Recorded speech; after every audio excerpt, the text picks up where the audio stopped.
শুভ সন্ধিয়া বন্ধু বান্ধৱীসকল, বিবি ডিজিটেলৰ অন্য এটা ভিডিঅ'লৈ আপোনালোক সকলোকে স্বাগতম জনাইছোঁ।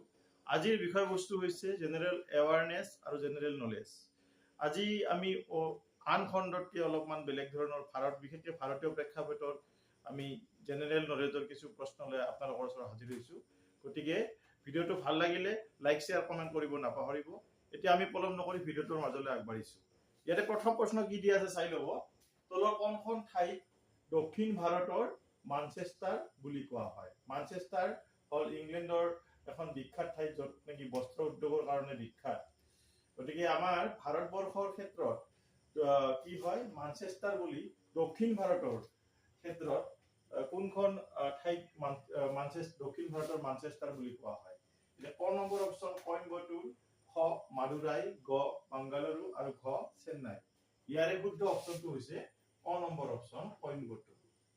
এইটো মনত ৰাখিব, কইম্বটুৰ। আমি আগৰ আলোচনাত আমি অসমৰ মানচেষ্টাৰ বুলি কোৱা ঠাইখন আমি জানো, আমি আলোচনা কৰিছিলো আগৰ জেনেৰেল নলেজৰ এটা শিতানত। আমি কৈছিলো যে অসমৰ মানচেষ্টাৰ বুলি কাক কোৱা যায়? শুৱালকুছিক কোৱা যায়। ঠিক সেইদৰে দক্ষিণ ভাৰতৰ ক্ষেত্ৰত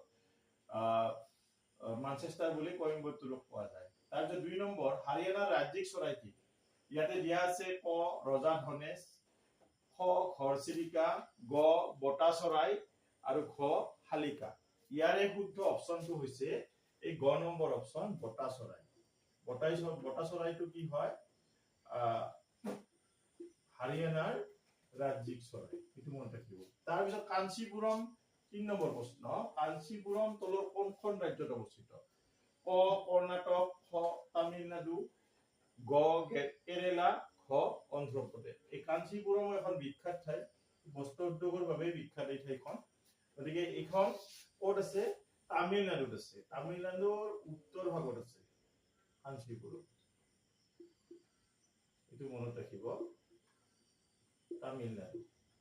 ইয়াৰ পিছত আমাৰ 4 নম্বৰ প্ৰশ্ন, উত্তৰাখণ্ডৰ ৰাজধানী কি?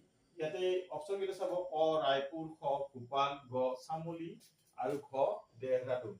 ইয়াৰে শুদ্ধ অপশ্যনটো হৈছে দেহৰাদুন। দেহৰাদুনটো কি হয়? উত্তৰাখণ্ডৰ ৰাজধানী হয়।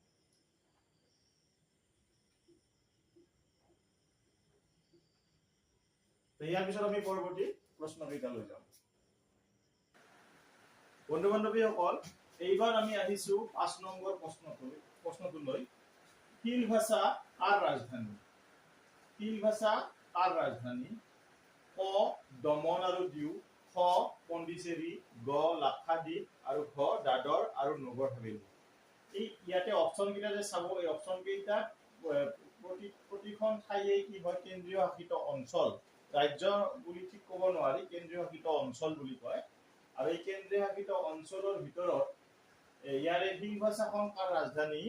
সেইটো হৈছে দাদৰ আৰু নগৰ হাভেলী। ইয়াতে ঘ নম্বৰ যিটো অপশ্যন দিয়া আছে, সেইটো অপশ্যন মতে হ'ব শুদ্ধ উত্তৰ, দাদৰ আৰু নগৰ হাভেলী। নগৰ হাভেলী। ইয়াৰ পিছত আমি 6 নম্বৰ প্ৰশ্নটোলৈ আহিছো। তলৰ কোনখন দেশৰ প্ৰাচীন নাম শ্বিলং? ক মালদ্বীপ, খ ম্যানমাৰ, গ ভূটান, ঘ শ্ৰীলংকা।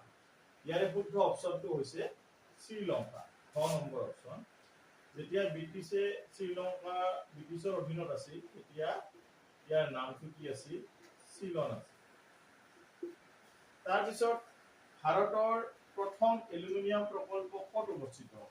ইয়াতে ক ৰত্নাগিৰি, খ চিৰপুৰ, গ কোৰবা আৰু ঘ এটাও নহয়।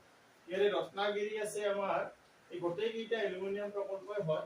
এই ৰত্নাগিৰিটো আছে মহাৰাষ্ট্ৰত, চিৰপুৰ আছে অন্ধ্ৰপ্ৰদেশত, কোৰবা আছে মধ্যপ্ৰদেশত। ইয়াৰে শুদ্ধ অপশ্যনটো অৰ্থাৎ প্ৰথম এলুমিনিয়াম প্ৰকল্প যিটো, সেইটো হৈছে কোৰবা, মধ্যপ্ৰদেশৰ কোৰবা নামৰ ঠাই। কি আছে?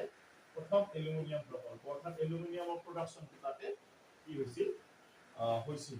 ইয়াৰ পিছত 8 নম্বৰ প্ৰশ্ন, ভূটানৰ চৰকাৰী মুদ্ৰা হ'ল? অফিচিয়েল কাৰেন্সি অফ ভূটান কি? ক টকা, খ ইয়েন, গ নগুল ট্ৰাম আৰু ঘ ৰুবুল। ইয়াৰে শুদ্ধ অপশ্যনটো হৈছে এই গ নম্বৰ অপশ্যন, নগুল ট্ৰাম। এইটো মনত ৰাখিব লাগিব।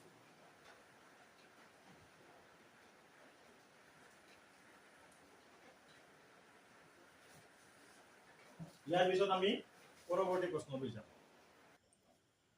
বন্ধু বান্ধৱীসকল, এতিয়া আমি 9 নম্বৰ প্ৰশ্নটোলৈ আহিছো। ইয়াত দিয়া আছে কি চাই ল'ব। তলত কোনখন নগৰ গংগা নদীৰ পাৰত অৱস্থিত নহয়? অৰ্থাৎ অৱস্থিত নোহোৱাৰ কথাটো কৈছে। ক ফাৰুখাবাদ, খ এলাহাবাদ, গ কানপুৰ আৰু ঘ ফাতেহপুৰ। ইয়াৰে আমি যদি চাওঁ, এই ফাৰুখাবাদ, এলাহাবাদ আৰু কানপুৰ এই তিনিখন চহৰ বা নগৰ গংগা নদীৰ পাৰত অৱস্থিত হয়। আৰু নোহোৱাখন থাকি গ'ল ঘ, এইখনেই নহয়, ঘ ফাতেহপুৰ যিখন চহৰ আছে এই চহৰখন গংগা নদীৰ পাৰত অৱস্থিত নহয়। গংগা নদীৰ পাৰত বহুত চহৰ আছে, তাৰ ভিতৰত ফাতেহপুৰখন কি হয়, গংগা নদীৰ পাৰত অৱস্থিত নহয়। তাৰপিছত 10 নম্বৰ প্ৰশ্নটোলৈ আহিছো। কোন দেশৰ মুৰব্বীজনক ড্ৰেগন কিং বুলি জনা যায়? ইয়াতে ক চীন, খ ভূটান, গ নেপাল আৰু ঘ ম্যানমাৰ। ইয়াতে অৰ্থাৎ মুৰব্বী মানে ৰাষ্ট্ৰপতিজনক ড্ৰেগন কিং বুলি জনা যায়, আৰু সেইটো হৈছে ক নম্বৰ অপচন চীন। চীন দেশৰ মুৰব্বী বা ৰাষ্ট্ৰপতিজনক কি বুলি কোৱা যায়? ড্ৰেগন কিং বুলি কোৱা যায়। এইটোৱে। গতিকে বন্ধু বান্ধৱীসকল, আজি আমি এই 10টা প্ৰশ্ন আলোচনা কৰিছো। গতিকে এই ভিডিঅ'টো কেনেকুৱা লাগিছে আপোনালোকে জনাবলৈ নাপাহৰিব। যদি ভাল লাগে তেতিয়া লাইক শ্বেয়াৰ কমেণ্ট কৰিব। আৰু যিসকলে মোৰ চেনেলটো নতুনকৈ চাই আছে তেওঁলোকক অনুৰোধ জনাওঁ তেওঁলোকে যেন মোৰ চেনেলটো ছাবস্ক্ৰাইব কৰে। এইখিনিয়ে, আৰু ৰেগুলাৰলি আমাৰ ভিডিঅ'বিলাক আপোনালোকে চাই থাকিব। কিবা যদি আপোনালোকৰ জানিবলগীয়া থাকে মোৰ কমেণ্ট বক্সত কমেণ্ট কৰিব, আৰু তেতিয়া মই যিমান পাৰি চেষ্টা কৰি তাৰ সমাধান দিয়াৰ কাৰণে চেষ্টা কৰিম। আৰু এইখিনিয়ে। এতিয়া আৰু আমাৰ যিবিলাক অনাগত দিনত এক্সামবিলাক আহি আছে, এই এক্সামবিলাকত আপোনালোকে এনেহেন ধৰণৰ বিভিন্ন ধৰণৰ প্ৰশ্ন আলোচনা কৰিলে নিশ্চয় উপকৃত হ'ব বুলি আমি আশাবাদী। এইখিনি কৈয়ে আজিৰ আলোচনা ইমানতে সামৰিব বিচাৰিছো। ধন্যবাদ। শুভৰাত্ৰি।